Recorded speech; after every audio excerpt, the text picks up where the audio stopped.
second topic is the opportunity for CAs in RERA. जैसा हम लोग देख रहे हैं कि इंफ्रास्ट्रक्चर डेवलपमेंट अभी बहुत हो रहा है, रियल एस्टेट प्रोजेक्ट्स बहुत सारे हैं and being sitting in Delhi, NCR, Gurgaon, पूरा गुड़गांव, नोएडा, सब जगह बहुत डेवलपमेंट हो रही है। यहाँ पे सीएस के लिए काफी अच्छी अपॉर्चुनिटीज है टू वर्क ऑन, क्योंकि हम बैलेंस शीट अच्छे एनालिसिस कर लेते हैं, स्ट्रॉन्ग फाइनेंशियल एक्सपर्टीज है, कॉम्प्लेक्स रियल एस्टेट जो प्रोजेक्ट फाइनेंस है उसकी कंप्लायंसेस, ड्यू डिलिजेंस, बहुत सारी ऐसी अपॉर्चुनिटीज हैं अपने पास। तो for this we have CA Pinky ji to deliberate कि what all opportunities we have as a CA to work or to practice in the RERA. And to give a formal intro of her, she's post-qualification experience of more than a decade, 13-year experience in the real estate industry itself. And currently she's doing her own practice in and a leading real estate expert and many projects independently handle कर रही हैं वो। Real estate projects में अगर हम बात करें, she is handling affordable housing, then Deendayal, then luxury plots and flats both. And अगर एरिया स्पेसिफिक बात करें तो she is handling projects in Gurgaon, Noida, Dubai, greater Noida, Goa and all. तो with this I welcome Pinky ji and now the stage is yours, over to you. Hello friends, am I audible? Yes, absolutely. My screen is visible. It's coming. Let's wait. अभी start नहीं हुआ है, हो गया। Yes, it's your screen is visible. Hello friends, जैसा कि आशा ने बताया है कि रियल एस्टेट अपॉर्चुनिटीज बहुत एक इंटरेस्टिंग टॉपिक होने जा रहा है। उससे पहले मैं कुछ अपने बारे में ब्रीफ बताना चाहूँगी। मुझे रियल एस्टेट इंडस्ट्री में 13 इयर्स का एक्सपीरियंस है, जिसमें मैंने बहुत सारे डेवलपर्स के साथ, बिल्डर्स के साथ, ब्रोकर्स के साथ और इन्वेस्टर्स के साथ काम किया है, जिसमें मिनिमाइज रिस्क में हम मैक्सिमाइज रिटर्न कैसे पा सकते हैं, अपने अनुभव को मैं आपके साथ शेयर करूंगी। इसमें मैंने Deendayal projects, affordable projects and luxury projects सभी को हैंडल किया है। अब यदि किसी मिलेनियर की बात करें या बिलेनियर की बात करें या किसी भी बिजनेस टाइकून की बात करें, यदि उनकी नेटवर्थ को लेकर कोई भी सवाल आता है तो सबसे पहले उनकी नेटवर्थ को कैलकुलेट किया जाता है। उसमें रियल एस्टेट इन्वेस्टमेंट एक सबसे बड़ा मेन पार्ट होता है।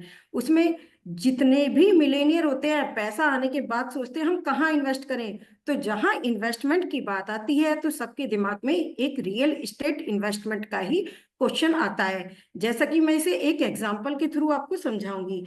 विवेक ओबराय आजकल बहुत चर्चा में है। क्या विवेक ओबराय न्यू मूवी के लिए चर्चा में है? नहीं, ये चर्चा में है तो केवल अपनी नेटवर्थ को लेकर।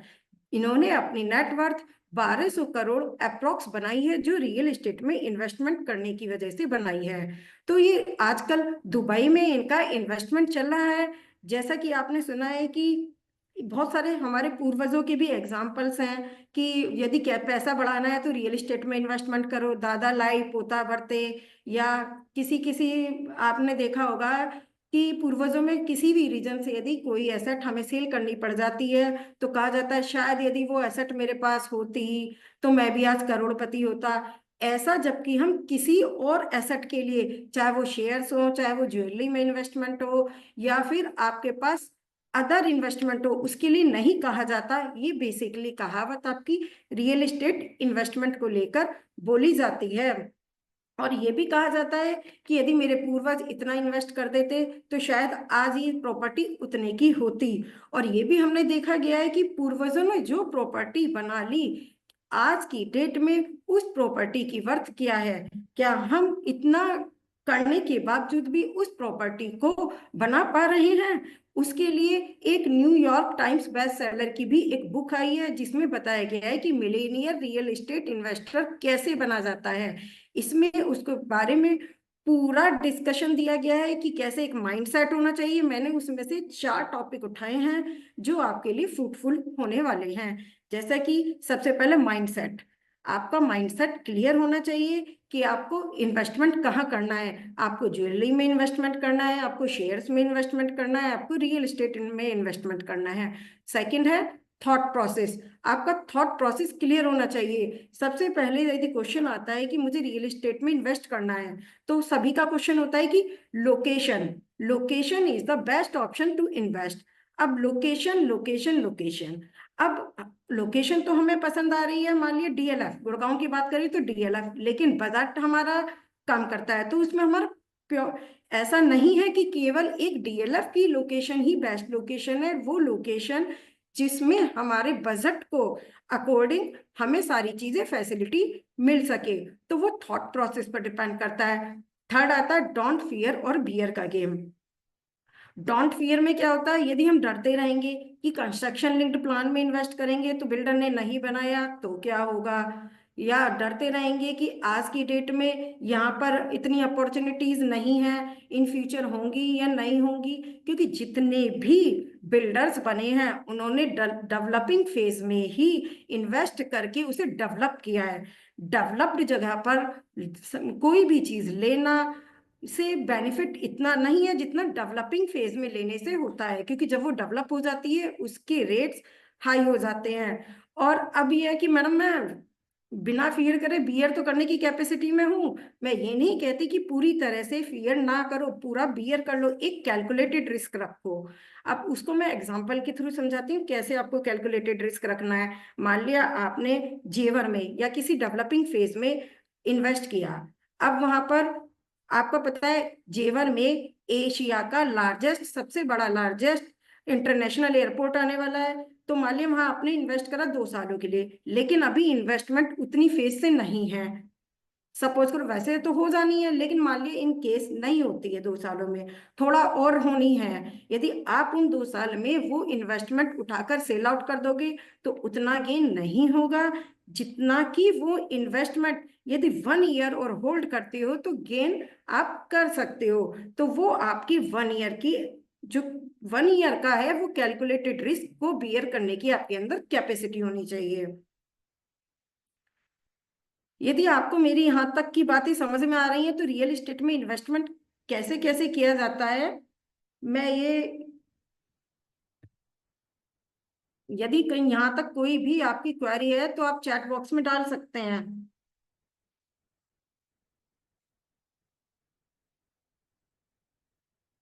हेलो। आप अभी प्रोसीड कर सकते हैं, अभी कोई क्वेरी है नहीं, अगर आएगी तो आई विल आस्क। अब रियल एस्टेट इन्वेस्टिंग क्या क्या है, रियल एस्टेट इन्वेस्टिंग है हम रेजिडेंशियल में इन्वेस्ट कर सकते हैं जैसे कि फ्लैट, इंडिपेंडेंट हाउस, कमर्शियल में आपका office space, shops, hotels, malls, industrial में कोई भी फैक्ट्री सेटअप करना है, मैन्युफैक्चरिंग प्लांट बनाना है, और वैकेंट लैंड में आता है आपका प्लॉट्स जिसमें agriculture land, residential land, commercial land, ये सब हो सकती हैं। अब हमें रियल एस्टेट में इन्वेस्टमेंट करने से क्या क्या बेनिफिट होते हैं, सबसे पहला बेनिफिट है वैल्यू एप्रिसिएशन। वैल्यू एप्रिसिएशन का आपको पता ही है, जो भी आपके दादा बाबाओं ने जमीन खरीदी हुई है यदि उसकी आज बात करें वो कई गुना बढ़ गई है, आप इतना अच्छा अर्निंग करने के बावजूद भी आसानी से उस एसेट को बनाने के लिए इतने कैपेबल नहीं है शायद। तो वैल्यू एप्रिसिएशन एक सबसे बड़ा पार्ट है जिसमें यदि उस प्रॉपर्टी को आज आप सेल आउट करते हो तो कैपिटल गेन कन्वर्ट होता है। अब बहुत से लोगों का क्वेश्चन होगा, मैडम सीतारमन ने तो कैपिटल गेन पर इंडेक्सेशन हटा दिया है तो उसमें हमारा अब इतना बेनिफिट वैल्यू एप्रिसिएशन पर कैसे मिलेगा। वो एक सेपरेट मैटर है, वो सेक्शन 54 के थ्रू भी हम इसमें एग्जेम्पशंस ले सकते हैं, वो एक सेपरेट मैटर है, उस पर हम टैक्सेशन की बिहाफ पर अलग डिस्कस कर सकते हैं, लेकिन वैल्यू एप्रिसिएशन एक इसका सबसे बड़ा पार्ट है। दूसरा है रेंटल रिटर्न्स। रेंटल रिटर्न 2 तरह की होती हैं, एक आपने कोई प्रॉपर्टी खरीदी फिर उसे लेट आउट करी तो वो फर्स्ट आपका हो गया खुद से जो आपने रेंटल लिया है। दूसरा आजकल बिल्डर्स फिक्स रेंटल की भी फैसिलिटी दे रहे हैं, वो rental rate builder to builder vary करता है। अब इस रेंटल में वो या तो 2 तरीके होती है, लीज आउट प्रॉपर्टी खरीद लो फर्स्ट डे से आपका रेंटल शुरू हो जाएगा। या फिर बिल्डर्स कहते हैं कि हमारी प्रॉपर्टी में इन्वेस्ट करो, हम आपको फर्स्ट डे से या इस पर्टिकुलर टाइम के बाद से फिक्स रिटर्न देंगे, जो टाइम टू टाइम बढ़ती रहती है। तीसरा, टैक्स बेनिफिट। ओल्ड स्कीम में जैसे आपका इंटरेस्ट पेमेंट पर या रिपेमेंट पर भी मिलता है। अफोर्डेबल हाउसिंग स्कीम में इंटरेस्ट वेवर का भी प्रधानमंत्री ने दिया था। और बहुत सारे टैक्स बेनिफिट्स, जैसे इंटरेस्ट का बेनिफिट है, मैं यदि लगा आप के आऊं फिर तुम लगा देना फिर इसमें। जैसा करना। ये तो लगा ही चाहिए। हेलो,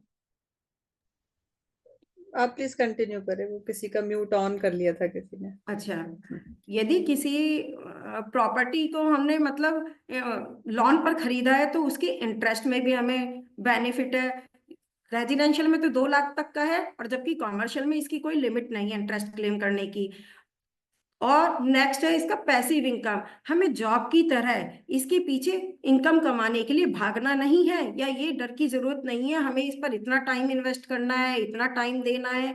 ये एक पैसिव इनकम का जरिया है, आपके सोते जागते ये इनकम आपको क्रिएट कर सकता है। और सबसे महत्वपूर्ण, ये रियल एस्टेट रिटायरमेंट इनकम भी है। आप मान लिया कोई एक प्रॉपर्टी एग्जांपल भी ले लेते हैं, जिन लोगों के जैसे हरियाणा में ही आपने देखा होगा, दादा बाबाओं ने जमीन खरीदी और रेंटल पर उठा दी, उनका रेंटल ही इतना आ रहा है कि वो अपना एज होने के बाद अपना तो चला ही रहे हैं, बल्कि उनके बच्चे भी उस रेंटल को खा रहे हैं। तो ये रिटायरमेंट इनकम का भी एक जरिया है। अब रियल एस्टेट में इन्वेस्टमेंट करते समय 2 तरह की प्रॉपर्टी होती हैं, कंस्ट्रक्शन लिंक्ड प्लान और रेडी टू मूव प्लान। बहुत लोगों का ये क्वेश्चन आता है कि कंस्ट्रक्शन लिंक्ड प्लान में हमें इन्वेस्ट करना है या हमें रेडी टू मूव प्लान में इन्वेस्ट करना है। कंस्ट्रक्शन लिंक्ड प्लान एक कैपिटल इंटेंसिव डिसीजन है, जो बिल्डर्स ने बारिश को अट्रैक्ट करने के लिए, लुभाने के लिए ये ऑप्शन दिया है। ये ऑप्शन आपको रेडी टू मूव प्रॉपर्टी आपकी ज्यादा अमाउंट पर पड़ती है। अफोर्डेबल हाउस, जो कि प्रधानमंत्री द्वारा निकाला गया है, आपको भी पता है, जब उसको हम ड्रॉ के थ्रू बुक करते हैं वो 28-30 लाख का पड़ जाता है। जैसे ही वो रेडी टू मूव हो जाता है तो उसकी कॉस्ट 60 लाख टू 70 लाख पड़ जाती है। तो ये एक कंस्ट्रक्शन लिंक्ड प्लान और रेडी टू मूव प्लान के अमाउंट में वेरी करने की अमाउंट है। तो कंस्ट्रक्शन लिंक्ड प्लान, यदि किसी की सेल्फ फंडिंग नहीं है तो इसमें 3 पार्टीज इन्वॉल्व होती हैं, बैंकर, बायर और बिल्डर। लेमन, लेमन क्या करना? सॉरी,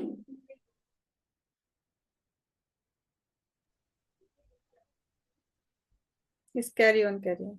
बैंकर, बायर और बिल्डर।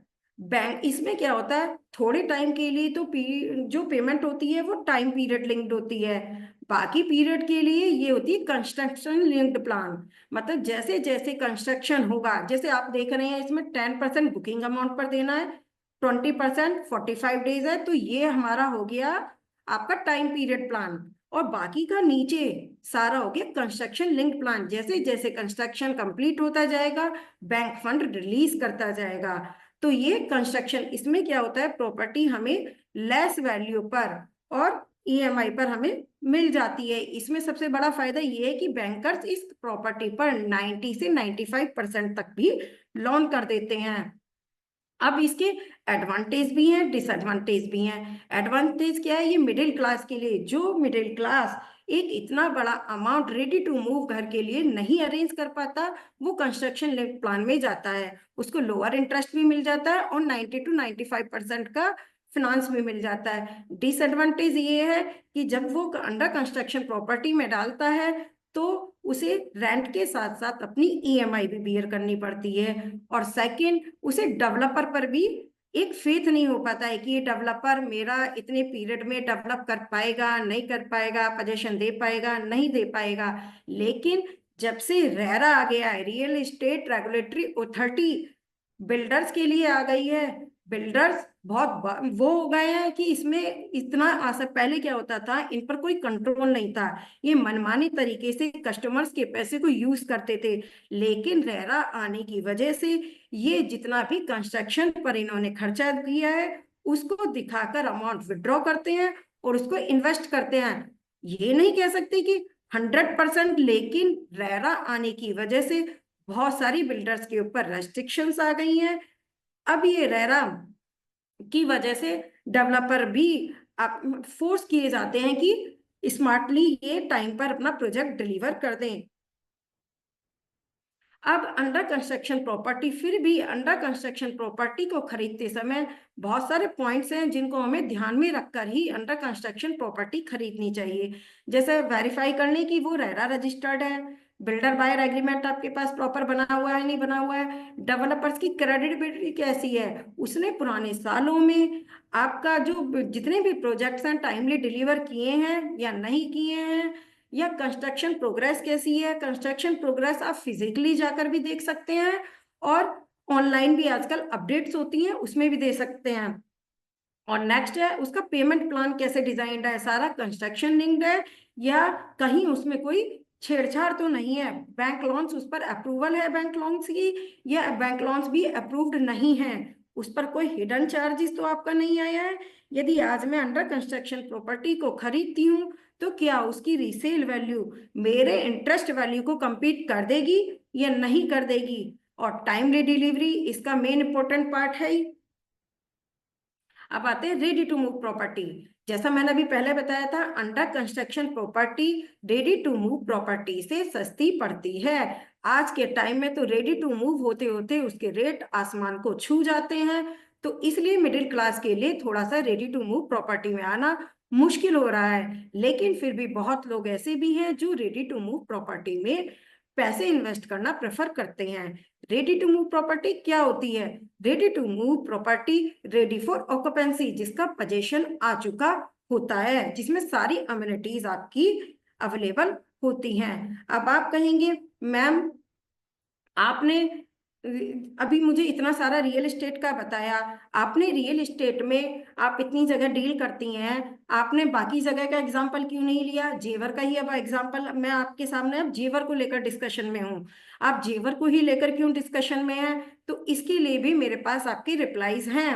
देखो, गुड़गांव की बात करें तो गुड़गांव डेवलप्ड एरिया बन चुका है, यहाँ के रेट आसमान को छू चुके हैं। जैसा कि मुझे पूजा मैम ने और आशा ने बोला कि हमें लो इन्वेस्टमेंट ऐसा भी चाहिए कि जिन बंदों के पास या मिडिल क्लास के पास लो इन्वेस्टमेंट में भी अपना सपना पूरा कर सके, उसके लिए एक जेवर बहुत बड़ा अच्छी जगह है जो डेवलपिंग फेज में है। यहाँ पर एशिया का नंबर 1 इंटरनेशनल एयरपोर्ट आने जा रहा है, जो एक मतलब बहुत ही हब बन जाएगा, जिसमें सारा ये नोएडा वेल प्लान सिटी होने की वजह से भी new Okhla industrial development authority माना जाता है। इसमें infrastructure, roads, metro connectivity, expressway, parks, special economic zone, ये सारी वजह से जेवर हाईलाइट में है, जिसमें हम कम से कम इन्वेस्टमेंट करके मैक्सिमम रिटर्न को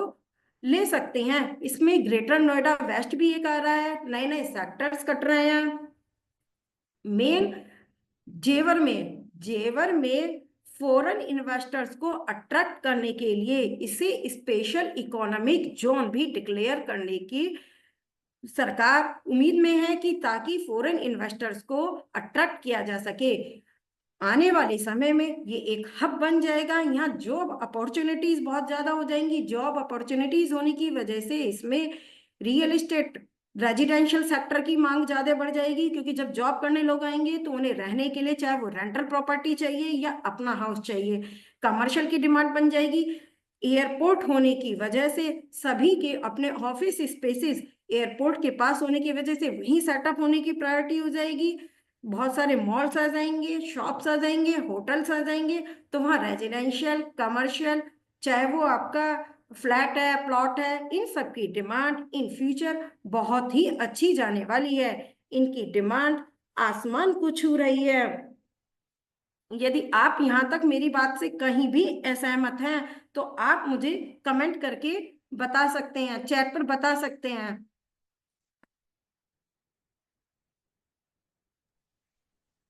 इसमें जो अंडर कंस्ट्रक्शन में जब हम इन्वेस्टमेंट करते हैं तो एक बना रहता है, जो रेरा के आने से पहले ज्यादा इशू था कि कोई विलेज वाले आ गए या जिनका भी लैंड एक्वायर किया गया था आ गए कि जी हम यहाँ पे नहीं बन सकता, ऐसा नहीं हो सकता। जैसे अभी हमने जेवर की साइड में कई प्रोजेक्ट्स देखे हैं जहाँ पे प्रोजेक्ट बन गया, बट जो उसको जाने का रूट है वहाँ बीच में विलेजेस आ रहे हैं।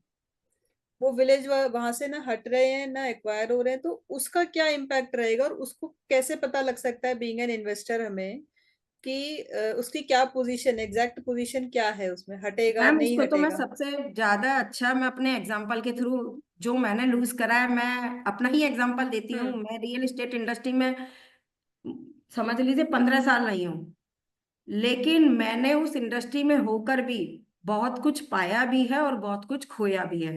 मैं अपना ही एग्जांपल बताती हूँ। मुझे एक समय 37D है एक प्रोजेक्ट, मुझे बहुत साल पहले 37D में एक अपॉर्चुनिटी मिली थी कि कम रेट पर आप एक वो ले लो।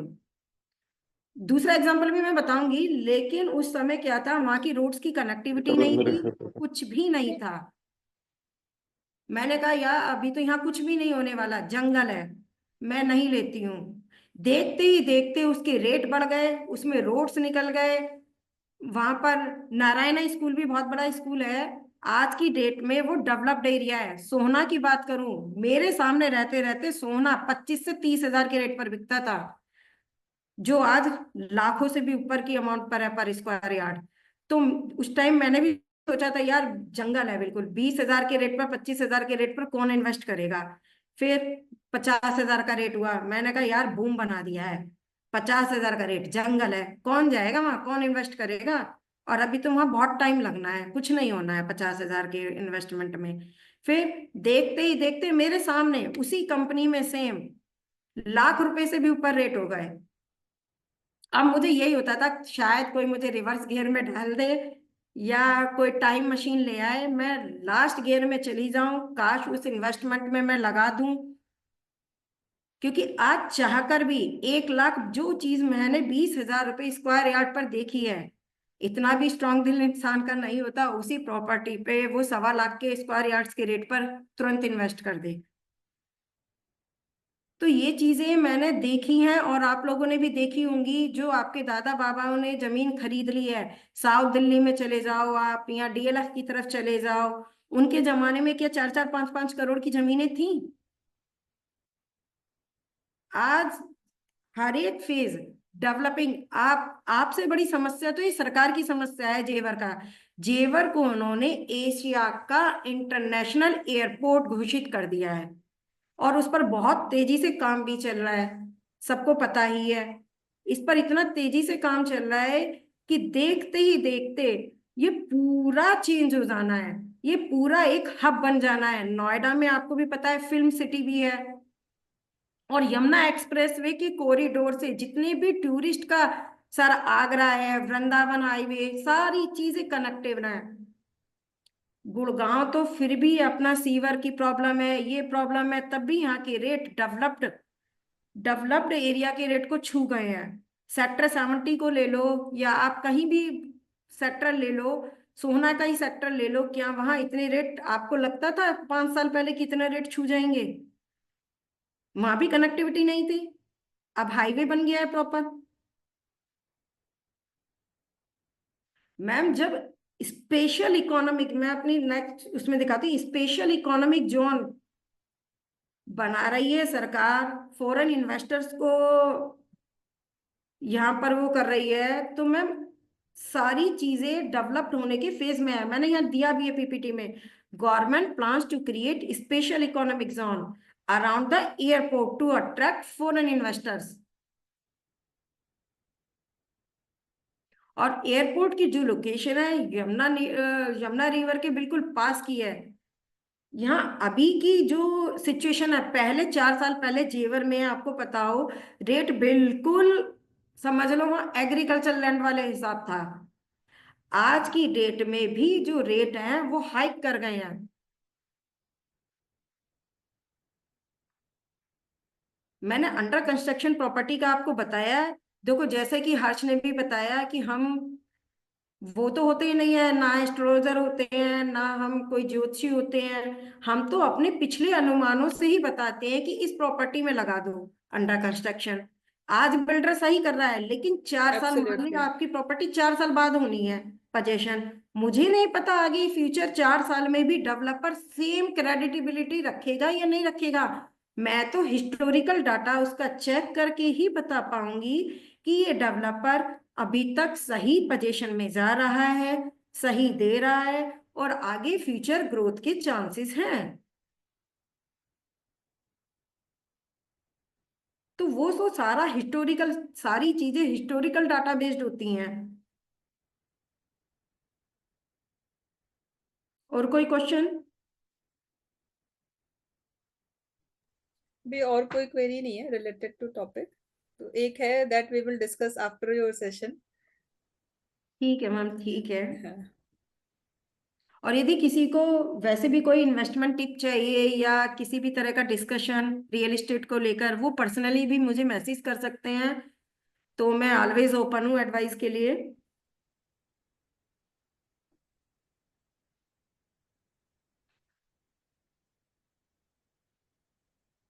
नोएडा में टॉप बिल्डर्स की एक लिस्ट है, जैसे कि Godrej, Kalpataru, Tata, Max real estate, Bhutani, एस पूर्वांचल, गॉर्स, एल्डिको, प्रेस्टेज ग्रुप और फेयरफॉक्स। नोएडा पहले इतना डेवलप्ड नहीं था, लेकिन नोएडा का विस्तार बहुत तेजी से हो रहा है, बहुत तेजी से ग्रो कर रहा है। समझ लीजिए योगी ने बिल्कुल उसका काया पलट चेंज कर दिया है। इस पर नोएडा से सटा हुआ ग्रेटर नोएडा, अब न्यू ग्रेटर नोएडा, उससे भी लगा हुआ एक न्यू ग्रेटर नोएडा आ रहा है। वहां भी प्लॉट्स का बहुत ग्रीनरी में बहुत सारी चीजें आ रही हैं, और देखते ही देखते वो आसमानों को रेट छू जाएंगे। मैंने इसमें दिया भी है वाई नोएडा, क्योंकि वहां का इंफ्रास्ट्रक्चर, एक्सप्रेसवे, एयरपोर्ट आपका फुल्ली कनेक्टेड है यमुना एक्सप्रेसवे से, जो टूरिस्ट के लिए, आगरा पहुंचने वाले टूरिस्ट के लिए, मथुरा पहुंचने वाले, वृंदावन पहुंचने वाले टूरिस्ट के लिए बिल्कुल इजियर वे है। मेट्रो लिंक्स है, airport location near the Yamuna river है, इकोनॉमिक डेवलपमेंट है। जैसे ही ये एयरपोर्ट बनकर तैयार हो जाएगा, समझ लीजिए एशिया का इंटरने सबसे बड़ा इंटरनेशनल एयरपोर्ट बनने जा रहा है। जब उसे एशिया का इंटरनेशनल, सबसे बड़ा इंटरनेशनल एयरपोर्ट का नाम दिया है, तो वहां पर फैसिलिटीज तो आप समझ ही सकते हैं कितने जोरों शोरों से होने वाली हैं। फिल्म सिटी को भी यहाँ पर इसमें बड़ा करने का पूरा प्लानिंग चल रही है। नोएडा का एक स्टेज पर आप आएंगे जब देखेंगे कि नोएडा का पूरा कायाकल्प हो जाएगा, बिल्कुल फौरन में बदल जाएगा। जैसे ही यहाँ पर एयरपोर्ट आ जाएगा, इन्वेस्टर्स, चाहे वो फॉरेन इन्वेस्टर्स हैं या बाहर के भी इन्वेस्टर्स हैं, अभी यहाँ पर टीसीएस भी अपना पूरा प्लान कर रही है अपनी कंपनी के लिए, सेटअप करने के लिए। तो सारे जितने भी ऑफिसेज हैं वो यहाँ पर शिफ्ट होने के लिए प्रॉपर प्लानिंग रहेगी, बल्कि अभी से ही लोगों की प्लानिंग हो भी चुकी है। वहां पर लैंड एक्वायर कर रहे हैं। आप वहां पर देखोगे, कभी भी जाकर पर्सनली विजिट करोगे, तो खाली आपकी रेजिडेंशियल प्लॉट्स नहीं मिल रहे हैं, रेजिडेंशियल भी मिल रहे हैं, कमर्शियल भी मिल रहे हैं, इंडस्ट्रियल भी मिल रहे हैं। तो वो इसी वजह से कि उनका पूरा मैप स्ट्रक्चर्ड है कि किस तरह से हमें कैसे प्रपोज करना है। और ये तो न्यूज़पेपर में भी बहुत बड़ा बड़ा हाईलाइट हुआ था। और ये सबसे, समझ लीजिए हमारे अप्रोच के अंदर है, ज्यादा दूर भी नहीं है। यदि किसी को पर्सनली विजिट करना है, गुड़गांव से ज्यादा दूर नहीं है, पर्सनली विजिट कर सकते हैं, कैसे कंस्ट्रक्शन गोइंग ऑन है, कैसे क्या चीजें चल रही हैं। यदि कहीं दूर इन्वेस्टमेंट की बात करें, जैसे अभी एक बिल्कुल गुजरात की एक सिटी है धुलेरा सिटी, वो भी बहुत फेमस है, लेकिन वो एक लोकेशन बहुत दूर है। उस लोकेशन पर जाकर डेली प्रोग्रेस को चेक करना फिजिकल पॉसिबल नहीं है। जेवर आपके नियर बाय ये एनसीआर में कन्वर्ट होता है, अप्रोचेबल है। तो मैंने इसीलिए ही, बल्कि कम इन्वेस्ट आपका वहां भी हो सकता है, लेकिन वहां आप अपनी नजर नहीं रख सकते। यहाँ पर आपका पूरा कंट्रोल के अंदर है, यहाँ पर आप अपनी पूरी नजर रख सकते हैं। छोटे छोटे इन्वेस्टमेंट के लिए ये सबसे बेस्ट जगह है। जब ये अमाउंट इसकी बढ़ जाएगी, आपको यही इन्वेस्ट करना इतना मुश्किल हो जाएगा, आप फिर कहेंगे कि शायद यहाँ इन्वेस्ट किया होता तो शायद हम भी आज करोड़पति होते। वो पुरानी वाली बात होती। अब किसी ने बोला है कॉलर जॉब आने की क्या संभावना है। सबको पता है यहाँ एयरपोर्ट आ जाएगा, जब सारी इंडस्ट्री शिफ्ट हो जाएंगी तो सारे तरीके से जॉब ऑफर्स होंगे, जिसमें जूनियर से लेकर सीनियर सभी तरह की जॉब अपॉर्चुनिटीज ओपन होंगी। मॉल सेटअप होंगे, यहाँ सारे होटल सेटअप होंगे, सभी तरह की सारी चीजें यहाँ सेटअप होने जा रही हैं। आजकल मैंने दुबई में भी करती हूँ। मैंने दुबई को आपके सामने डिस्कस इसलिए नहीं किया क्योंकि दुबई में भी दुबई सरकार इन्वेस्टमेंट को अट्रैक्ट करने के लिए गोल्डन वीजा के रूल निकाल रही है। कह रही है कि आप हमारे इन्वेस्ट करें और गोल्डन वीजा ले जाइए। किसी को गोल्डन वीजा नहीं चाहिए तो कंस्ट्रक्शन लिंक्ड प्लान में ले जाइए, जिसमें दुबई से रिलेटेड दुबई के भी रियल एस्टेट इंडस्ट्री में आप इन्वेस्ट कर सकते हैं, इंडिया की में भी कर सकते हैं। इंडिया की में जैसे EMR है, शोभा है, वो भी अपना दुबई में इन्वेस्ट कर रही है, लेकिन वहां पर जो इन्वेस्टमेंट की अमाउंट है वो बहुत ज्यादा है। सभी मिडिल क्लास के लोग या छोटे इन्वेस्टर वहां इन्वेस्ट नहीं कर सकते। प्रॉपर्टी किसी किसी की, तो हम में से किसी किसी की, जैसे मैंने ही थोड़े साल पहले 5 साल पहले सपना देखा था, बनाया, उसे पूरा किया। और कितने नाजाने लोग CA में मिडिल क्लास से आए हैं या लोअर मिडिल क्लास से आए हैं, उनका तो एक घर बनाने का एक सपना होता है। उस सपने को पूरा करने के लिए जितनी भागती हुई NCR है, वो सपना पूरा करना इतना आसान नहीं है। मैंने इस पर तो एक पोएम भी बनाई थी कि अपना घर तो अपना होता है, हर किसी का सपना होता है, आओ इसको साकार करो, एक बार तो प्रयास करो, जेवर है इसकी शान, पूरा करता है अरमान, सबसे सस्ता सबसे सुंदर यही है इसकी पहचान। तो एक छोटे अमाउंट के इन्वेस्टमेंट में भी हम अपना सपना पूरा कर सकते हैं। यदि आप अपना सपना पूरा करने के लिए गुड़गांव देख रहे हैं तो उसमें एक आपको हैंडसम अमाउंट चाहिए। ये एक डेवलप्ड हो चुका है एरिया। यहाँ पर आप छोटे से छोटा इन्वेस्टमेंट भी आप करने जाएंगे, वो भी अच्छी खासी अमाउंट मांगेगा।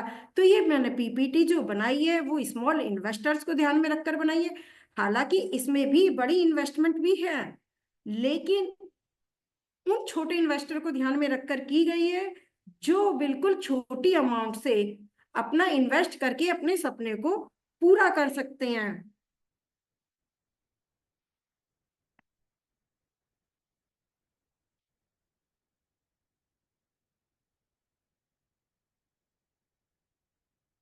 अब जैसे मैंने इसमें बताया, लोकेशन नोएडा में भी sector 150, sector 137, sector 129, Noida greater Noida express way पर ये नए नए सेक्टर्स कट रहे हैं वहां जाकर। तो अभी इनकी ग्रोथ धीरे, जैसे पहले गौर सिटी नहीं था, अब ये गौर सिटी पूरा डेवलप्ड हो गया है, वहां के रेट आसमान छू गए हैं। 2-2, 3-3 करोड़ के फ्लैट्स हैं। क्या कुछ साल पहले 2012 की बात करें या 15 की बात करें, वहां कुछ भी नहीं था। लेकिन आज के रेट आपकी अप्रोच के या मेरी अप्रोच के बाहर निकलते जा रहे हैं। सेक्टर 142, 143, 150,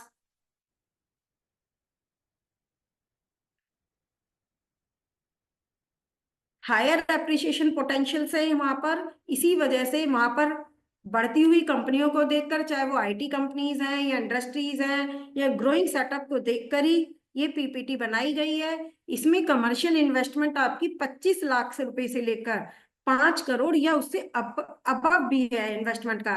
तो 25 लाख एक बहुत छोटी सी अमाउंट है। जो इन्वेस्टर या जो भी छोटी अमाउंट में अपना सपना पूरा करना चाहता है रियल एस्टेट में इन्वेस्टमेंट के थ्रू। हाँ, एक क्वेश्चन आप लोगों का नहीं आया है, वो आना चाहिए था जो एक्सपेक्टेड था। आजकल रियल एस्टेट इन्वेस्टमेंट ट्रस्ट बहुत प्रचलन में है। लोग कह रहे हैं कि मैडम हम रियल एस्टेट इन्वेस्टमेंट में क्या पैसा इन्वेस्ट करें, वहां पे भी हमें बहुत हैंडसम अमाउंट नहीं चाहिए होती है, वहां पर भी हमें एक बहुत छोटी छोटी अमाउंट में इन्वेस्टमेंट करके करना होता है। लेकिन वो जस्ट लाइक ए शेयर्स है, उसमें आप खुद के लिए एक फिजिकल एसेट्स क्रिएट नहीं कर रहे हैं। वहां पर इन्वेस्टर आपके पैसे को लेकर रियल एस्टेट में इन्वेस्ट कर रहे हैं, फिर उससे जो अर्निंग हो रही है उसे डिविडेंड के रूप में आपको वापस दे रहे हैं। वो एक फिजिकल एसेट आपकी नहीं है, वो just like a trading in shares marketing है, शेयर्स में। तो मेरा मानना, सबकी राय अलग अलग हो सकती है, लेकिन मेरा मानना ये है वो आपकी नेटवर्थ में जो आता है वो फिजिकल एसेट में इन्वेस्टमेंट करने पर ही आता है। और वो सुकून भी दिल को देखो फिजिकल एसेट को इन्वेस्टमेंट में करके ही आता है। फिजिकल एसेट एक बच्चे की तरह है। जैसे हम एक बच्चे को अपने आंखों के सामने छोटे से धीरे धीरे बड़ा होते देखते हैं, जब वो कुछ करने लायक होता है तो हमें बहुत खुशी होती है। इस तरह हम जब इन्वेस्टमेंट अमाउंट, छोटी सी इन्वेस्टमेंट को, मान लिया सपोज हमने कहीं इन्वेस्ट करा, 5 लाख का प्लॉट लिया या 20 लाख का प्लॉट लिया, जब हम उसे अपनी आंखों के सामने धीरे धीरे बड़ा अप्रिशिएट होते हुए देखते हैं तो जो खुशी दिल को मिलती है वो शेयर्स में डालकर नहीं लगती। दूसरा, शेयर्स में तुम, आपका मार्केट अप हो सकता है, डाउन हो सकता है, आपको नहीं पता, लेकिन रियल एस्टेट में भी कहा जाता है बूम है, डाउन हो जाए, लेकिन कभी भी प्राइस घटे नहीं है। हो सकता है कि आपके प्राइस उतना तेजी से बढ़े ना हो, लेकिन कहीं भी घटे नहीं है। क्या आपने कभी सुना है आपके दादा बाबा ने या किसी ने कोई प्रॉपर्टी खरीदी है कि हमने यहाँ प्रॉपर्टी खरीद ली और मर गए, हमारे पैसे डूब गए? नहीं सुना। इवन जिसका प्रोजेक्ट डिलीवर भी नहीं हुआ, डिलीवरिंग के फेज पर भी है, उसे एनसीएलटी में भी है। अब तो जब से रेरा आ गया है, बिल्डर भी बहुत स्ट्रिक्ट हो गया है, सारी चीजें टाइमली डिलीवर करने के लिए बाउंड हो गया है। पहले नहीं था तो वो भी प्रोजेक्ट एनसीएलटी अपना पूरा भरसक प्रयास कर रही है उन इन्वेस्टर्स के पैसे को वापस कराने का, उनको वो प्रॉपर्टी दिलाने के लिए। नए नए बिल्डर्स मार्केट में आ रहे हैं जो उनके प्रोजेक्ट्स को खरीद रहे हैं और कस्टमर्स को दे रहे हैं। ऐसा नहीं है, कभी भी हमने ये एग्जाम्पल नहीं देखा है कि मेरे दादा बाबा ने जमीन में पैसा लगा दिया और डूब गए कहीं भी, या मैंने ये पैसा जमीन में लगा दिया और मेरा पैसा डूब गया। नहीं, कभी भी ऐसा नहीं हुआ है। हो सकता है कि उतनी ग्रोथ पर ना रहा हो, लेकिन प्रॉपर्टी की वैल्यू में बढ़ती ही बढ़ती है। किसी की भी, बिलेनियर हो, बिजनेस टाइकून हो, किसी की भी, यदि सपोज करो आप बिलेनियर बिजनेस टाइकून तो भूल जाओ, किसी भी एक अनपढ़ व्यक्ति के पास भी यदि आज की डेट में करोड़ों की प्रॉपर्टी है तो उसे अमीर माना जाता है कि यार उसकी तो नेटवर्थ इतनी है। उसके पास रेंटल शायद हमारी जॉब की सैलरी से भी ऊपर आ जाता है, तो आज की डेट में तो फिनेंशियली देखो वो हमसे ज्यादा स्ट्रांग है। तो ये फिनेंशियल एसेट में जो भी आपकी रियल एस्टेट में इन्वेस्टमेंट करने का जो भी है, वैल्यू अप्रिशिएट होती ही होती है। और एक फिनेंशियलिटी स्टेबिलिटी, जो फिनेंशियल स्टेबिलिटी कहते हैं, वो आती ही आती है और हमारी नेटवर्थ को ये बढ़ाने का काम करती है। तो जो भी इन्वेस्टमेंट है, यहाँ जेवर में आप 25 लाख रुपए से लेकर 5 करोड़ या उसके ऊपर की इन्वेस्टमेंट कर सकते हैं। अब मैं कुछ रिकॉर्ड्स आपके सामने दिखा रही हूँ। ये रिकॉर्ड्स केवल मेरे पास्ट एक्सपीरियंस के अकॉर्डिंग बनाए गए हैं। ये कोई रिकॉर्ड्स फिक्स नहीं है कि जनरली इतनी ही रिटर्न्स आती हैं। ये केवल मेरे अनुभवों को मैंने आपके सामने शेयर किया है कि जो मैंने पास्ट एक्सपीरियंस से सीखा है उसके अकॉर्डिंग इस तरह से हमारी रेंटल यील्ड या फिर प्रॉपर्टी के वैल्यू में अप्रिशिएशन होते हैं। प्रीलीज प्रॉपर्टी में जैसा कि देखा गया है, ऑफिस स्पेसिस में 5 to 7% का रेट देखने को मिलता है बढ़ा हुआ, और रिटेल रिटर्न जो मिलती है 7 to 9% की आपको रिटर्न आती है। और वैल्यू में, एसेट की वैल्यू में जो अप्रिशिएशन देखा गया है वो 1000 पर स्क्वायर फीट पर ईयर के रेट पर देखा गया है। ये है आपकी प्रीलीज प्रॉपर्टी के केस में। अब कहीं कहीं क्या होता है, बिल्डर, जैसे कि मैंने पहले भी आपको बताया, आजकल बहुत सारे बिल्डर्स अट्रैक्टिव वाले ऑप्शंस दे रहे हैं, इन्वेस्टर्स को अपनी तरफ अट्रैक्ट कर रहे हैं। वो कहते हैं कि हमारे पास अभी स्ट्रक्चर तक तैयार नहीं है, केवल पेपर्स पर है स्ट्रक्चर। वो कहते हैं हमारे पास पैसा इन्वेस्ट कीजिए और आपको फर्स्ट डे से रिटर्न मिलना शुरू हो जाएगा या रेंटल मिलना शुरू हो जाएगा। आजकल जैसे आप ऑफिस में देखोगे तो विजुअल ऑफिस का भी बहुत ज्यादा प्रचलन में है। उसमें क्या होता है कि शेयर्स बटे हुए नहीं होते हैं, वर्चुअल ऑफिस स्पेस आपको अलॉट हो जाते हैं, उस पर आपकी रिटर्न आनी शुरू हो जाती है और वो फर्स्ट डे से हो जाती है। ये बिल्डर टू बिल्डर वेरी करता है। किसी बिल्डर का हो सकता है फर्स्ट डे से ही आपकी रेंटल स्टार्ट हो गई है, किसी बिल्डर की हो सकता है एक पर्टिकुलर डेट या पीरियड के बाद रेंटल स्टार्ट हो गई है, जो कि बिल्डर टू बिल्डर रेट भी वेरी करते हैं। कोई कितने परसेंट का रेट देता है, कोई कितने परसेंट का देता है, और फिर उसमें पीरियड, एक सर्टेन पीरियड होने के बाद वो हाइक भी देते हैं। जैसे कि आपका रेंट, जनरली आप किसी को लेट आउट करते हो प्रॉपर्टी, खुद रेंट पर चढ़ाते हो, जैसे रेजिडेंशियल चढ़ा दिया, आज सपोज 10 या 15 हज़ार रुपए के रेट पर चढ़ाया है, उस पर एक क्लोज डाल दी जाती है कि 11 महीने के बाद रेंटल रिवाइज किया जाएगा, 11 महीने के बाद रेंटल 10% सपोज आपका इंक्रीमेंट होगा। तो कमर्शियल में क्या होता है, 10% 15% तो नहीं होता, कम ही होता है इंक्रीज, लेकिन बिल्डर से भी वो क्लोज डाले रखते हैं जिसमें आपका रेंटल यील्ड एक सर्टेन पीरियड के बाद इंक्रीज होता जाता है, कि इतने पीरियड के बाद, इतने इतने पीरियड के बाद ये लीज आपकी इतने सालों की है, 9 इयर्स की लीज है, तो उसमें इतने पर्टिकुलर एक पीरियड के बाद आपका रेंटल इतने इतने परसेंटेज इंक्रीज हो जाएगा। उस पीरियड के पहले उसमें लॉक इन पीरियड भी डला होता है, इतने पीरियड से पहले। यदि वर्चुअल स्पेस है तो वहां आप अपना, आपका मन नहीं है। एक और मैं आपके साथ, शायद सब लोगों को ये पता ना हो, दो तरह के ऑफिस स्पेस होते हैं, वर्चुअल ऑफिस स्पेस, एक होता है physical office space. Virtual office space में ऐसा नहीं होता है कि जब आपका दिल चाहे आप लीज कैंसिल कर दो और अपना ऑफिस सेटअप करके बैठ जाओ।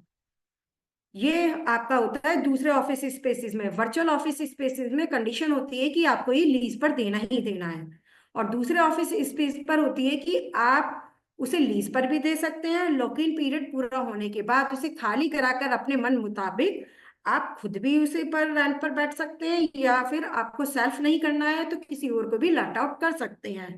तो ये दोनों के बीच का डिफरेंसेस है।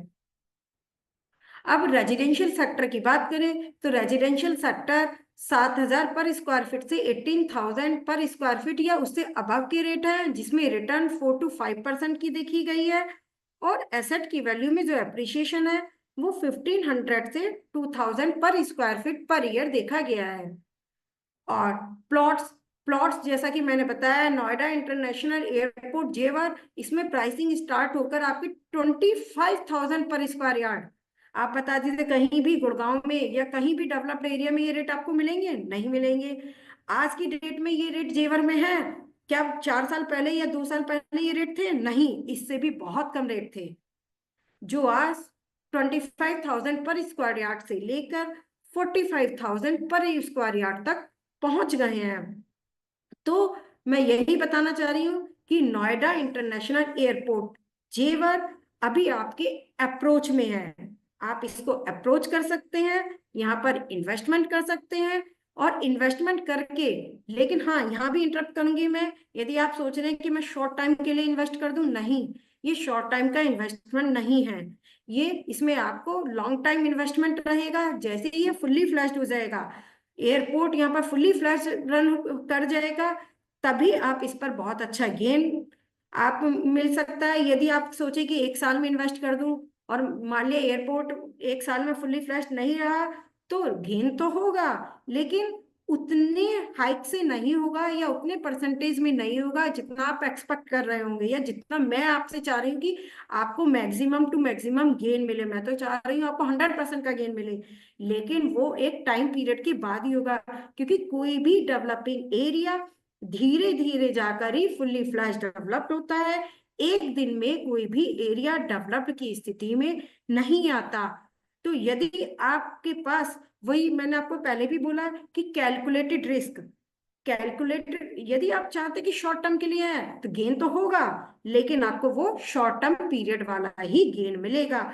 और आपको ज्यादा गेन चाहिए, क्योंकि जितने भी डेवलपर होते हैं वो डेवलपिंग फेज में ही अपनी लैंड खरीदते हैं, फिर उसको डेवलप करते हैं। आप कोई भी नया प्रोजेक्ट उठा लो, रेजिडेंशियल कोई भी प्रॉपर्टी देख लो कंस्ट्रक्शन लिंक्ड, जब उसको आप देखने जाते हो उस एरिया की हालत क्या होती है, और जैसे जैसे वो 3 सालों में, 3.5 सालों में या 4 सालों में बनकर तैयार हो जाता है, उसका नक्शा ही चेंज हो जाता है। तो that depends on developing area और डेवलप्ड एरिया।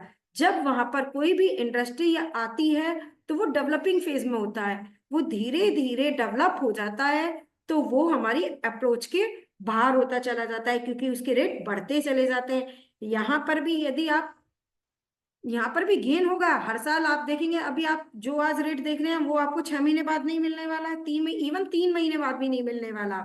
तो 1 साल बाद देखेंगे गेन होगा, लेकिन शायद उतनी रफ्तार से ना हो। जिस दिन ये नोएडा इंटरनेशनल एयरपोर्ट जेवर फुल्ली फ्लैश्ड आ जाएगा, ये रेट आसमानों को छूने वाले हैं। और ये रेट आपकी अप्रोच के बाहर, मैं ये नहीं कह रही सबकी अप्रोच, हो सकता है 90% लोग यहाँ रिच पर्सन भी हो जो इस कैपेसिटी में हो कि नहीं मैं तो डेवलपिंग एरिया में नहीं डेवलप्ड एरिया में करूंगी, मैं तो चाहती हूँ सब लोग ग्रो करें। लेकिन कई बार रिच होने के बावजूद भी लोग रिस्क कैपेसिटी में नहीं होते। वो सोचते हैं कि मैं एफडी में लगाऊं, मैं शेयर्स में लगाऊं, मैं कहाँ करूं, मुझे बिल्डर से बड़ा डर लगता है। लेकिन एक कैलकुलेटेड रिस्क लेकर भी हम रियल एस्टेट में इन्वेस्टमेंट करके भी अपनी नेटवर्थ को बढ़ा सकते हैं। यदि किसी के पास आइडल पैसा पड़ा है तो वो भी उसको ट्राई कर सकता है और देख सकता है कि कितना ज्यादा यहाँ गेन होने वाला है। आप उन लोगों से भी डिस्कस कर सकते हैं जिन्होंने 4 साल पहले वहां पैसा लगाया था, वो आज की अपनी इतनी पर भी रिटर्न्स देखकर बहुत खुश हैं और वो बोल रहे हैं कि हम तो इस पीरियड को होल्ड करने वाले हैं। होल्डिंग कैपेसिटी को ध्यान में रखकर इन्वेस्ट करने, यहाँ फुल्ली फ्लैश्ड पर आपको लगभग, फिर मैं वही कहूंगी कि मैं एस्ट्रोलॉजर तो हूं नहीं, लेकिन मैं पास्ट एक्सपीरियंस जितना भी है उसको देखकर कि मैंने कैसे डेवलपिंग एरिया को डेवलप होते देखा है, रेट को भागते हुए देखा है, रियल एस्टेट इंडस्ट्री में ये सब होते देखा है। तो मैं अभी भी मैं गुड़गांव के सेक्टर 70 में बैठी हूँ। यहाँ 70 में पहले कुछ भी नहीं था, आज ये एरिया डेवलप्ड एरिया है, पॉश कॉलोनीज में आता है। यहाँ जितने भी लग्जरी प्रोजेक्ट, जितने भी प्रोजेक्ट्स आ रहे हैं वो बहुत ज्यादा रेट्स के आ रहे हैं। यहाँ 2.5-3 करोड़ 4 करोड़ के फ्लैट्स आ रहे हैं। यदि मैं प्रामिड की बात करूं 4 करोड़ का प्रोजेक्ट है, सिग्नेचर की बात करूं वो भी 4 करोड़ का प्रोजेक्ट है, जबकि पहले यहाँ पर रेट इतने हाई नहीं थे। द्वारिका की बात करें, द्वारिका के रेट बहुत नॉमिनल रेट थे, लेकिन अब वहां भी द्वारिका के रेट बढ़ते जा रहे हैं। सेम गोवा, गोवा में भी कुछ नहीं था, लेकिन जैसे वहां टूरिज्म को बढ़ावा मिला, टूरिस्ट अट्रैक्ट हुए, वहां के रेट भी आपके हाई हो गए। सेम यहाँ नोएडा इंटरनेशनल एयरपोर्ट जेवर आज आपके अप्रोच के अंदर है, और दूसरा आपका बिल्कुल नियर बाई है, आप फिजिकल विजिट भी कर सकते हैं, आप उसकी लोकेलिटी पर अपनी नजर भी रख सकते हैं, सारी चीजें जाकर विजिट, एक सेटिस्फेक्शन, जैसे मैंने एग्जांपल दिया था बच्चे को आंखों के सामने बड़ा होते देखना। यदि मैं आपसे ये भी कह सकती हूँ धुलेरा, धुलेरा तो इससे भी सस्ता इन्वेस्टमेंट ऑप्शन है, वहां इन्वेस्ट कर लो। लेकिन मैं धुलेरा को इसलिए नहीं कह रही हूँ क्योंकि गुजरात में जाकर हम कहने की बात होती है कि नहीं नहीं हम नजर रख लेंगे, वहां विजिट कर लेंगे, लेकिन आज के टाइम में टाइम की वैल्यू है। जैसे आप मुझे टाइम दे रहे हैं तो उसी के लिए मैं बहुत आपकी आभारी हूँ कि आप मुझे अपना प्रीशियस क्वालिटी टाइम दे रहे हैं, क्योंकि आज के टाइम में लोगों की वैल्यू टाइम की वैल्यू है, पैसे की वैल्यू से ज्यादा टाइम की वैल्यू हो गई है। क्योंकि हम वो टाइम आज की डेट में सही प्रॉपर तरीके से अपनी फैमिली को नहीं दे पा रहे हैं, क्योंकि लेडीज वुमेन, जैसे हम ये गुड़गांव वुमेन की तरफ से कर रहे हैं, सीए चार्टर्ड सारी वुमेन्स हैं, तो यदि उनका भी एग्जांपल ले लो, यदि वो जॉब में है, वर्क फ्रॉम होम में है, या कंसल्टेंट है, या किसी में भी है, वो वर्किंग लेडी हैं, तो वो फैमिली के लिए भी टाइम निकालना उनके लिए कितना क्रिटिकल हो जाता है, कैसे मैनेज करती हैं। तो आज के टाइम में वैल्यू टाइम की भी है। तो जो चीज आप टाइम लगाकर खुद अपनी आंखों के आगे बढ़ते हुए देख सकते हो, वो दूर, कहने वाली बात होती है कि दूर जगह पर आप नजर नहीं रख सकते। और जो पेपर्स पर कंस्ट्रक्शन को दिखाना कि इतनी फेज में आपका रफ्तार तेजी से बढ़ रहा है, वो फिजिकल देखने की जो संतुष्टि होती है, वो फिजिकल की संतुष्टि अपनी एक अलग ही होती है। तो ये मेरा छोटा सा, मैम ने मुझे बोला कि छोटे छोटे इन्वेस्टर्स जो अपना इन्वेस्टमेंट करना चाह रहे हैं उनके लिए एक छोटा सा प्लान बताइए, छोटा सा ये कि ताकि बड़े बड़े इन्वेस्टर्स के लिए तो ऑप्शंस हैं कि कहाँ कहाँ इन्वेस्ट करना है। टैक्स फ्री जोन है दुबई, तो दुबई में भी इन्वेस्ट कर रहे हैं लोग, गोल्डन वीजा ले रहे हैं, वहाँ इन्वेस्टमेंट करके जो यील्ड हो रही है उसमें भी बहुत सारे ऑप्शंस हैं। आप कार्ड्स को, वहाँ के कार्ड्स कहीं भी कैरी कर सकते हैं, वहाँ से एक्सपेंसेस उनके कार्ड से एक्सपेंस कर सकते हैं जो कि टैक्स फ्री है, वहां पर अपना बिजनेस सेटअप करके टैक्स फ्री कर सकते हैं। तो लेकिन मैंने ये पीपीटी जेवर के लिए केवल स्मॉल इन्वेस्टर्स को ध्यान में रखकर बनाई है। अंडर कंस्ट्रक्शन प्रॉपर्टी में भी आप डाल रहे हैं तो रेरा बहुत स्ट्रिक्ट हो गया है। मैं ये नहीं कह रही कि पहले के आप देख रहे होंगे पहले की प्रोग्रेस और आज की प्रोग्रेस, पहले का बिल्डर और आज के बिल्डर में फर्क आया है, कंट्रोल आया है, गवर्नमेंट स्ट्रिक्ट है। गवर्नमेंट ने भी इसी बजट में आपको भी बताया है कि जैसे नए नए अफोर्डेबल हाउस, अब उन्होंने, सीतारमन ने अपनी स्पीच में ही कहा था, उन्होंने अफोर्डेबल हाउस को प्रमोट किया है।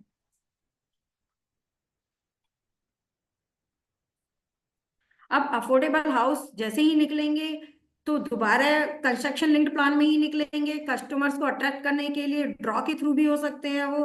तो जो ये बियरिंग कैपेसिटी पर डिपेंड करता है कि छोटे इन्वेस्टमेंट से करके कैसे आप अपनी बड़ी प्रॉपर्टी बना सकते हैं। देखो बड़ा इन्वेस्टमेंट करना छोटा मोटा, ये छोटा तो रिस्क लेना ही होगा, बिना रिस्क लिए तो आपने सीए भी पास आउट नहीं की थी, क्योंकि आपको भी नहीं पता था जिस दिन आप सीए करने बैठे हुए थे कि हम पास होंगे नहीं होंगे। आप अपनी तरफ से पूरे एफर्ट्स डाल रहे थे, आप पूरी मेहनत कर रहे थे, आपको उम्मीद थी कि मैं सीए बनूंगी ही बनूंगी। सेम उसी तरह से आपका प्रॉपर्टी में इन्वेस्टमेंट है, रिस्क है ये भी।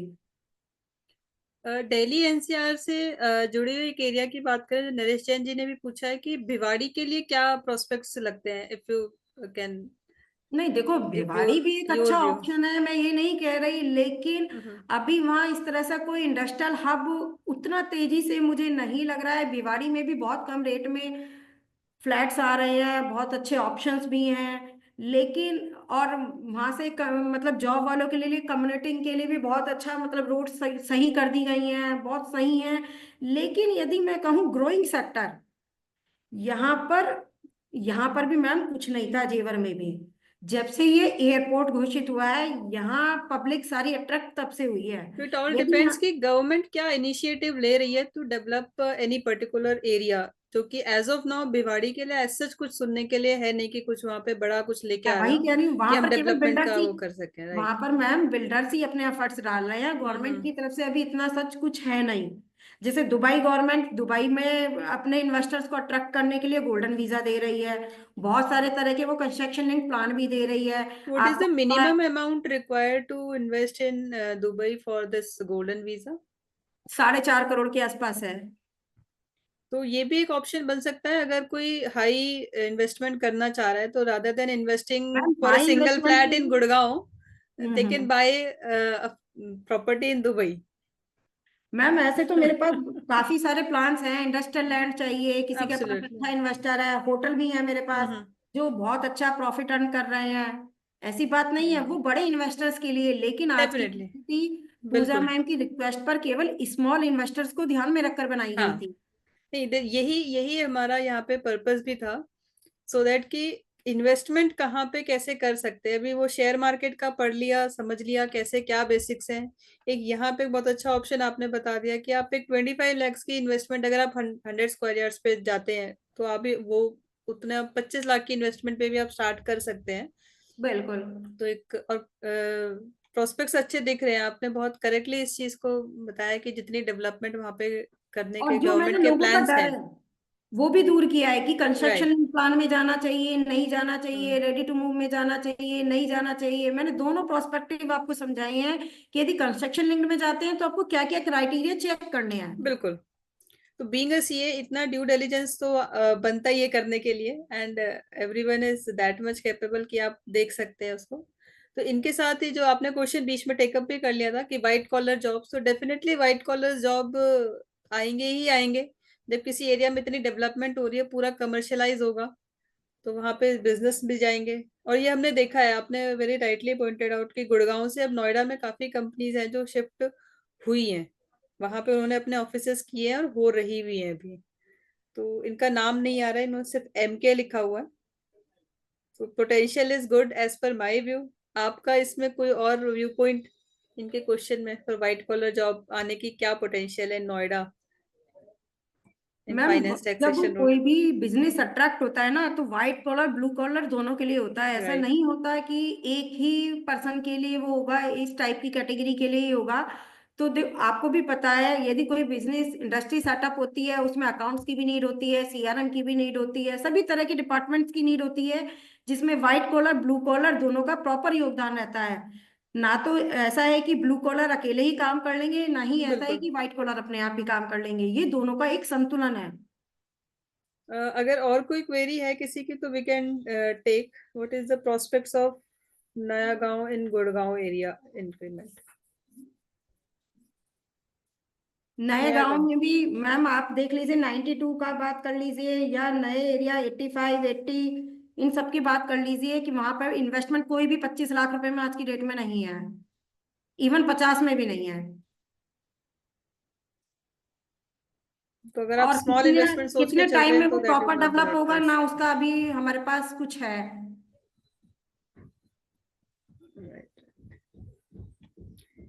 Anyone else? कोई क्वेश्चन कुछ कोई भी करना चाहते हो? अदरवाइज वी विल फॉर्मली एक बार वोट ऑफ थैंक्स भी करेंगे। नहीं, यदि किसी को मतलब यहाँ पर ग्रुप में डिस्कशन नहीं करना चाह रहे हैं तो मुझे पर्सनली भी मैसेज कर सकते हैं, पर्सनली एडवाइस ले सकते हैं, मैं ऑलवेज ओपन हूँ। किसी भी एरिया को लेकर कोई छोटा इन्वेस्टर है तो उस तरह के भी हैं, और बड़ा इन्वेस्टर है तो उस टाइप के भी प्लान्स हैं, तो वो हम सेपरेट भी डिस्कस कर सकते हैं। रेसिडेंशियल और कमर्शियल विच इज बेटर? सीमा जी का ही क्वेश्चन है फर्दर।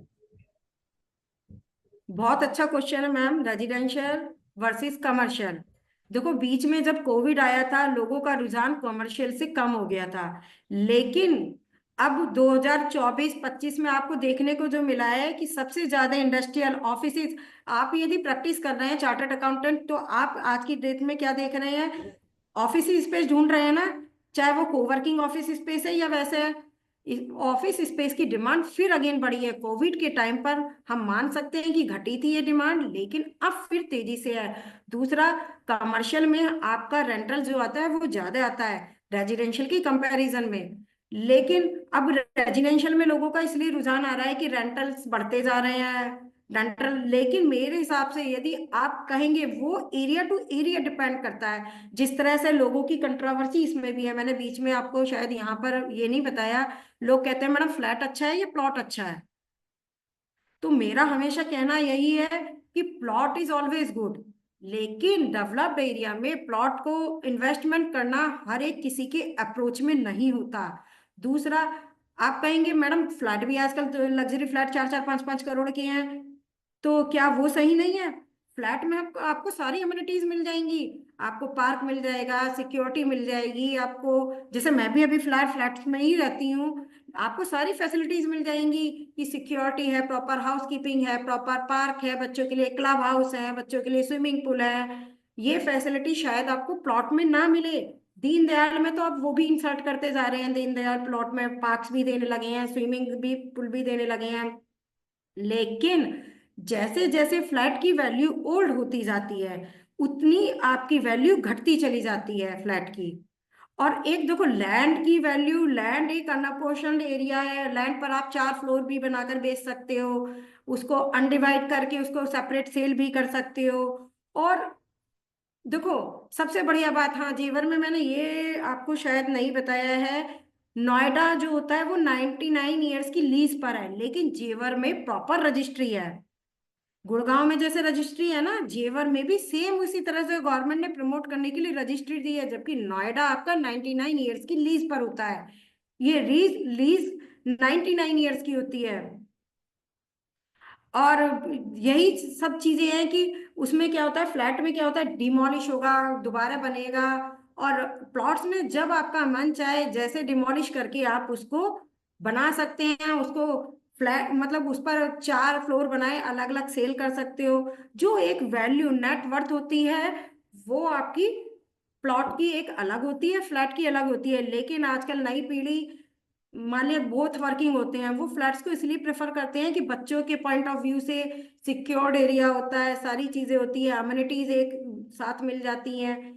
वो बड़ा कंट्रोवर्शियल ही है, सेम उसकी तरह से रेजिडेंशियल वर्सेस कमर्शियल, काफी लोगों का क्वेश्चन आएगा रेजिडेंशियल में अच्छा स्कोप है, बहुत कहेंगे कमर्शियल में, क्योंकि कोविड के टाइम पर कमर्शियल की डिमांड कम हो गई थी, तो उस रीजन की वजह से कमर्शियल उस टाइम कम डिमांड में था। और वो डिपेंड करता है लोकेशन पर, सारा खेल ही लोकेशन का है। कई मॉल्स आपने देखे होंगे कि खाली पड़े हैं, उसमें कोई भी आने के लिए तैयार नहीं है, और कई मॉल देख रहे होंगे कि भीड़ है उसमें, सारी पब्लिक, ऐसा लगता है पूरा पब्लिक ही इधर उतर आई है। वो डिपेंड करता है कि आपका कमर्शियल का एरिया या रेजिडेंशियल का एरिया लोकेशन क्या है, कहाँ आपने इन्वेस्ट किया है। तो वो सबकी opinion location to location vary कर जाते हैं। कहीं पर रेजिडेंशियल की डिमांड है, आप कोई एक सेक्टर लोगे, आप कहोगे वहां पर मुझे रेजिडेंशियल में इन्वेस्ट करना चाहिए या कमर्शियल में, उसका ओपिनियन तो हम दे सकते हैं। आप जनरल कहेंगे कि रेजिडेंशियल में मैं इन्वेस्ट करूं या कमर्शियल में, जनरल डिसीजन ले पाना इतना आसान नहीं है। वो डिपेंड करता है आपकी लोकेशन पर, कि लोकेशन क्या है आपकी, और आगे की उसमें कितने चांसेस हैं, कि कितना ग्रोथ करने के चांसेस हैं। तो वो सारा डिपेंड करता है आपका लोकेशन। रियल एस्टेट ही पूरी डिपेंड लोकेशन पर है।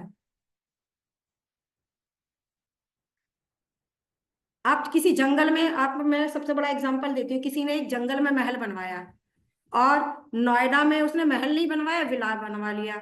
तो क्या जंगल में उसके महल की वैल्यू है, या विला, गुड़गांव के विला में उसकी वैल्यू है? 500 गज का बनवाया है जंगल में, और यहाँ उसका 200 गज में ही है विला। आप कहोगे मैम वहां तो महल है, यहाँ तो विला है केवल छोटा सा। आपके यदि किसी गांव में आपका मकान होगा तो उस मकान की वैल्यू और गुड़गांव के मेन मकान की वैल्यू दोनों लोकेशन पर डिपेंड करती है।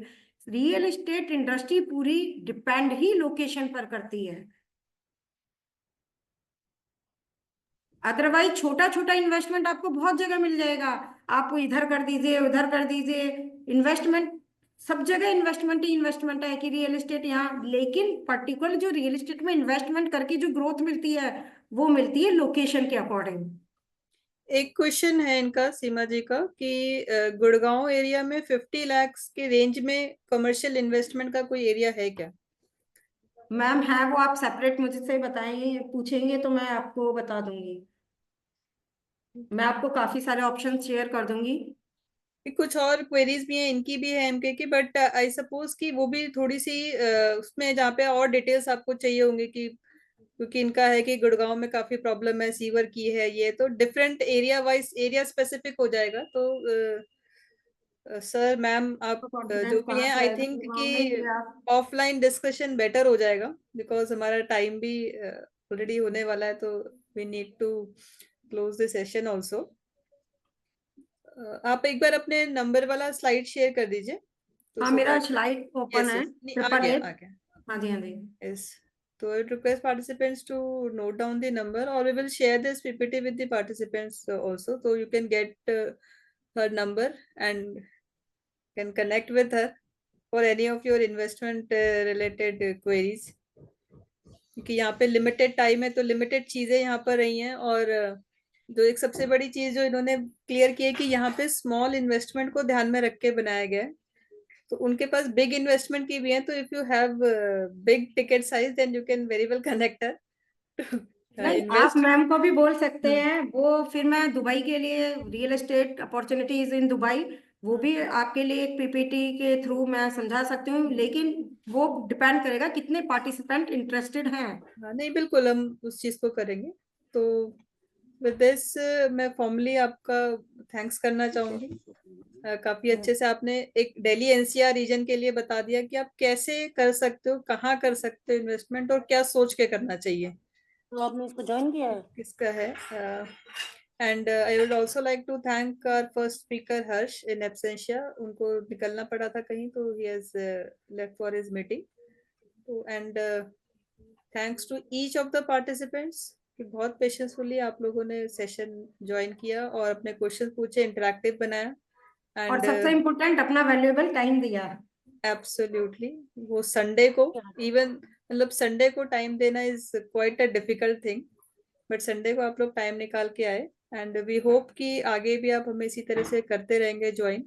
जैसा मैंने स्टार्टिंग में बताया था कि सीए विमेन ऑर्गेनाइजेशन है गुड़गांव की, तो हम लोग जो मेन हमारा काम, जो हमारा फोकस है, टू डेवलप करना है अपने विमेन चार्टर्ड अकाउंटेंट्स को, चाहे वो वर्क फ्रॉम होम क्या क्या क्या कर सकते हैं, कहाँ उनके लिए अपॉर्चुनिटी है, उनको एज ए स्पीकर डेवलप करना, या किसी और चीज में किसी भी तरह की हेल्प चाहिए, वो प्रैक्टिस में है, किसी काम को समझना है कैसे करना है, क्या कर सकते हैं।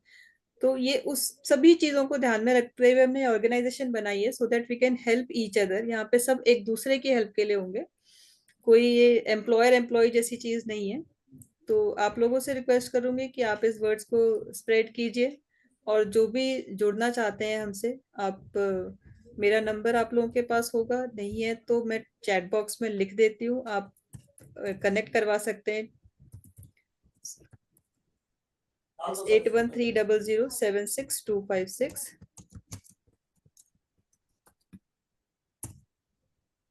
एंड ऑल्सो रिक्वेस्ट कि अगर आप लोग किसी और पर्टिकुलर किसी टॉपिक को समझना चाहते हैं तो वो भी आप हमें बता सकते हैं, सो दैट कि in future we can plan that session also. इसके अलावा और आप क्या एक्सपेक्ट करते हैं हमसे कि क्या कैसे करना चाहिए, तो हम उसमें भी आपसे गाइडेंस चाहेंगे। तो with this, I again thanks our both the speakers, Pinky ji and Harsh in absentia, all our participants. Thank you so much for sparing your valuable time. And with this, I'm closing this session. Thanks. Thanks a lot. Thank you.